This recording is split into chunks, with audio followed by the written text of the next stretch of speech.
Hello everyone, Assalamu alaikum. How are you all? I hope you are well. Welcome back to my channel in this new video. Today's video, how to sense opacity image in Adobe Express. So get started.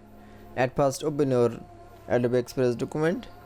Now I will show opacity image sense. Now firstly select from a start from your content option. Now for click.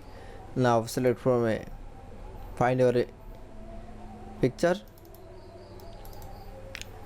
Now select from a picture, then click for open option. Now click for a size, choose canvas size. Now choose from original accept ratio.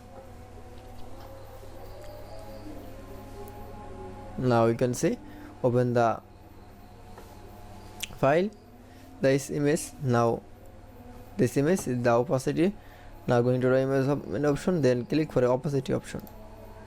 Now choose from opacity. Now I am choose from 50%. That is. Now you can see opacity sense image in Adobe Express is very easily. I hope to enjoy the video. Please like, comment, share and subscribe my channel. Thanks for watching.